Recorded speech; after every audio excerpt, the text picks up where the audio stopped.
नमस्कार मित्रों। कल हमने तब याद तुम्हारी आती है यह काव्य की समझूती दी थी और उसका काव्य गान किया था। आज हम स्वाध्याय पढ़ने जाने वाले हैं। तो उसमें पहला स्वाध्याय का पहला प्रश्न है, आपकी किताब में है कि चिड़ियों खुशी के गीत कब गाती है। तब उसके जवाब में आपको लिखना है कि चिड़ियों सुबह खुशी के गीत गाती है। दूसरा प्रश्न है, सुबह होने पर प्रकृति में कैसे बदलाव आते हैं। तो सुबह होते ही तारे छिप जाते हैं, अंधेरा दूर हो जाता है, पूर्व दिशा में सूर्य की लालिमा हो जाती है, पंछी खिलखिलाहट करते हैं, कलियां खिलने लगती है, हवाएं फैलती है, फूलों की सुगंध में हवाएं फैलती है। इस तरह से सोई हुई प्रकृति जाग उठती है। यह जवाब मैंने आप देख के मोबाइल में लिख लीजिएगा, अपनी नोटबुक में उसकी नोट करनी है, बराबर। तीसरे प्रश्न का क्वेश्चन है कि पृथ्वी पर हरियाली कब छा जाती है। तो उसका जवाब भी मैं आपको बता रहा हूँ। इसका जवाब आप स्टॉप करके, यह बारिश से धरती को पानी मिलता है, वीरान जगह पर घास उगती है, पौधे हरे हो जाते हैं, पेड़ों में नई जान आ जाती है। इस तरह पूरे सवाल का जवाब आपको अपनी नोटबुक में लिखना है।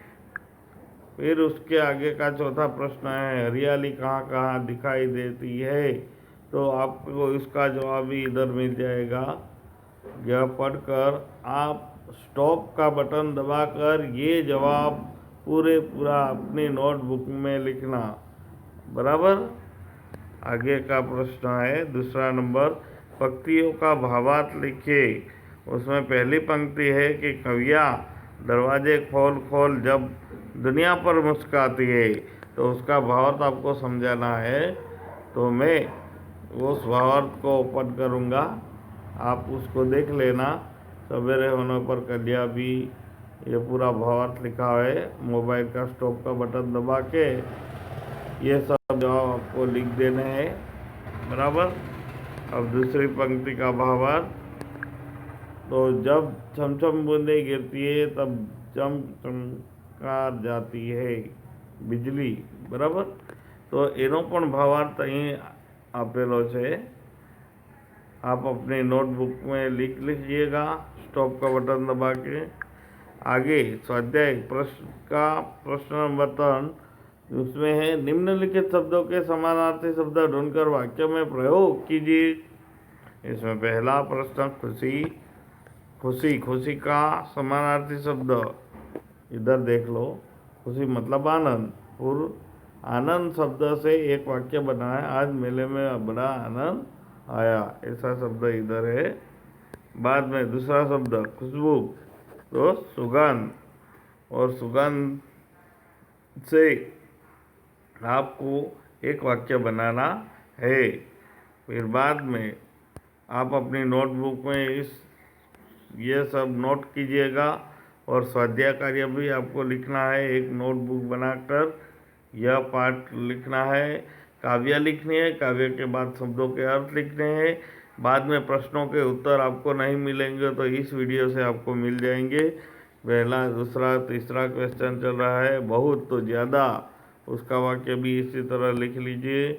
फिर मुस्काना का मतलब तो हंसना, वाक्य में मूर्ख को देखकर हंसना जाता है, ऐसा वाक्य भी लिखा है, बराबर। इस तरह चौथा प्रश्न हम देखेंगे। वीडियो स्टॉप करके आप अपनी नोटबुक में लिख लेना, मैं फटाफट आपको वीडियो का उल्लेख कर दूंगा। चौथे प्रश्न में निम्न यात्री को शब्दकोश के क्रम में आधार पर अपने अपने डिब्बे में बैठाइए, बराबर। अपने अपने डिब्बे में। तो पहला वाक्य कौन सा आएगा, तो शब्दकोश के क्रम में पहले स्वर आते हैं, अ आ इ उ, बराबर। फिर व्यंजन क ख ग घ घ घ, तो बराबर। तो पहले स्वर 12 स्वर है, उसी शब्द से बनाए गए शब्द को रखेंगे। यहाँ अ आ इ ई उ वाला उठकर शब्द है, बाद में कोई स्वर नहीं है, फिर सब व्यंजन है। व्यंजन में पहला क तो कलिया, बराबर। इसी तरह डब्बे में बिठाएंगे। मैं आपको जवाब दिखा रहा हूँ, बराबर। उठकर, कलिया, चांद, मुस्कान और मैदान, बराबर। यह अपना स्वाध्याय कार्य है, बराबर। यह स्वाध्याय कार्य का मैंने उल्लेख किया। अब कल हम फिर से नया भाषा सज्जता के बारे में हम सीखेंगे। आज तक का इतना ही लेसन है, जो आप अपनी नोटबुक में सब लिख लेना। स्टॉप का बटन दबा के सभी के जवाब लिख लेना। अस्तु।